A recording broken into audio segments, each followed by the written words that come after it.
Assalamualaikum warahmatullahi wabarakatuh. Saya Ainur Rohmaniah dari Prodi Pendidikan Fisika, jurusan Fisika, Fakultas Matematika dan Ilmu Pengetahuan Alam, Universitas Negeri Semarang, angkatan 2020.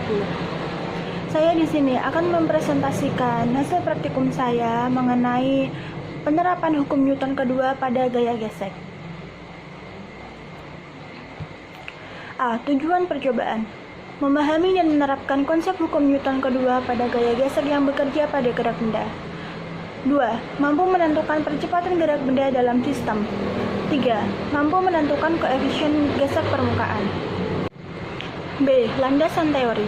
Hukum 2 Newton. Pendefinisian besaran massa telah dijelaskan dalam hukum 1 Newton, tetapi belum membahas penyebab benda bergerak atau berhenti. Hukum 2 Newton menjelaskan perubahan keadaan gerak benda. Hukum ini menyatakan bahwa benda dapat diubah keadaan geraknya jika pada benda bekerja gaya. Gaya yang bekerja berkaitan langsung dengan perubahan keadaan gerak benda. Besarnya perubahan keadaan gerak sama dengan gaya yang diberikan kepada benda. Besaran apakah yang didefinisikan sebagai keadaan gerak? Yang paling tepat mendefinisikan keadaan gerak adalah perkalian massa dan kecepatan.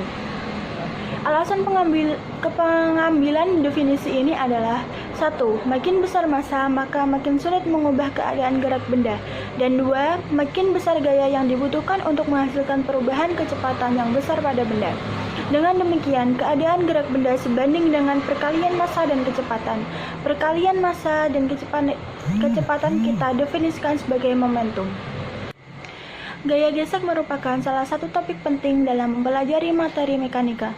Meskipun gaya gesek bukanlah salah satu dari gaya fundamental, Tiando 2016, tetapi dengan adanya pemahaman konsep gaya gesek, maka teori-teori fisika yang dipelajari akan terasa lebih realistis. Gaya gesek adalah gaya yang berarah melawan gerak benda atau arah kecenderungan benda akan bergerak. Gaya gesek muncul apabila dua buah benda bersentuhan. Gaya gesek antara dua buah benda padat, misalnya gaya gesek statis dan gaya gesek kinetis. Gaya gesek dapat merugikan dan juga dapat bermanfaat. Bila permukaan suatu benda saling kontak, maka permukaan bergerak pada benda yang lainnya dan menimbulkan gaya tangensial disebut gaya gesek. Rosmardi 2008. C. Alat dan bahan. 1. Penggaris. 2. Tutup botol. 3. Sedotan kecil. 4. Tali ringan yang tidak elastis. 5. Kotak kecil sebagai kotak A. 6. Timbangan atau neraca massa. 7. 10 koin serupa. 8. Stopwatch. 9. Wadah sebagai kotak B. 10. Penghapus. 11. Isolasi. 12. Meja. D. Langkah percobaan. 1. Melubangi di tengah kedua tutup botol, lalu pasang sedotan kecil pada kedua lubang tutup botol tersebut. 2. Melilitkan tali pada sedotan. Kemudian kedua ujung tali dikaitkan dengan masing-masing kotak, yaitu kotak A dan kotak B. 3. Mengisolasi kedua tutup botol tersebut pada pinggiran meja agar tidak bergerak sebagai katrol. 4. Menggunakan penghapus yang diisolasi sebagai penumpu di depan katrol agar kotak A tidak menumbuk katrol saat kotak B bergerak ke bawah. 5. Mengukur massa kotak A dan masing-masing koin. 6. Mengukur lintasan dari ujung kiri posisi kotak A sampai penumpu di depan katrol sebagai S. 7. Melepaskan kotak B untuk tiap jumlah koin yang berbeda dan mengukur waktu yang diperlukan kotak A sampai penumpu. 8. Memasukkan tiap data yang diperoleh ke dalam tabel. Selanjutnya E. Data pengamatan. Nomor 1. Dengan variasi koin 2. Massa kotak B adalah 0,014. Gaya gravitasi kotak B yang diperoleh adalah 0,14. Jaraknya 0,18 meter. Waktu yang diperoleh 2,74 second. Percepatan yang diperoleh adalah 0,05 meter per second. Nomor 2, massa yang diperoleh adalah 0,021 dengan variasi koin 4. Gaya gravitasi yang diperoleh 0,21, jaraknya 0,18, waktu yang diperoleh 1,79 second, percepatan yang diperoleh 0,11 meter per second.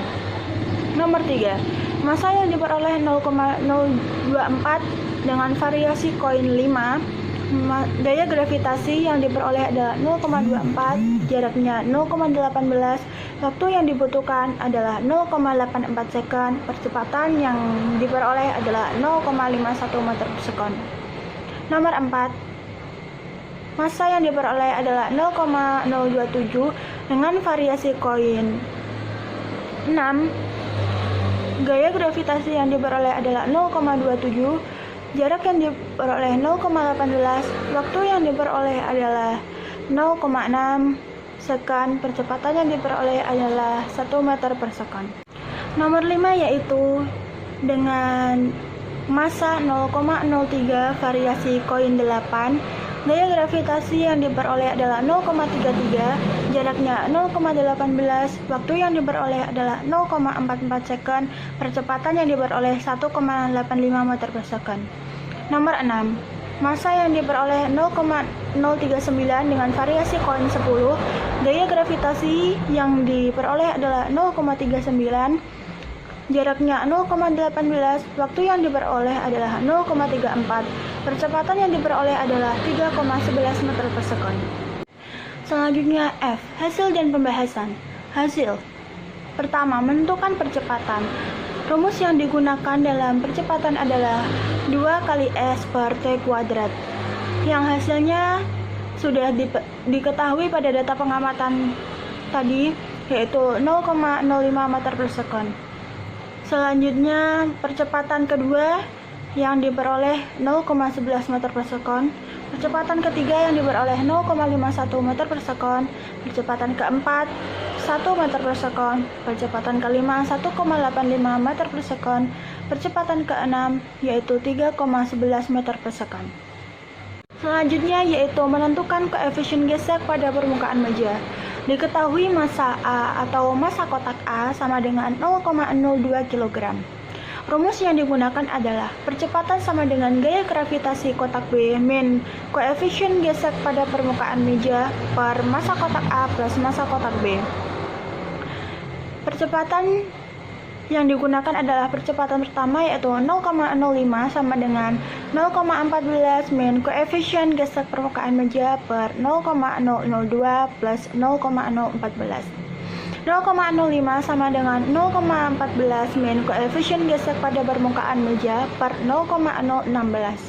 0,05 kali 0,016 sama dengan 0,14 min koefisien gesek pada permukaan meja. 0,0008 sama dengan 0,14 min koefisien gesek pada permukaan meja.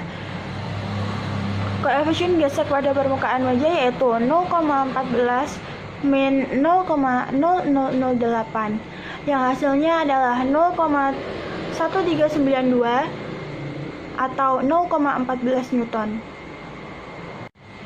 Selanjutnya yaitu pembahasan. Gaya gesek adalah gaya yang melawan gerak suatu benda pada suatu permukaan relatif satu sama lain, dan gaya ini bersinggungan dengan permukaan. Arah gesekan searah dengan permukaan bidang sentuh dan berlawanan dengan kecenderungan arah gerak benda. Gesekan antara sebuah benda dengan permukaannya pasti memiliki kecepatan. Selain itu juga memiliki percepatan.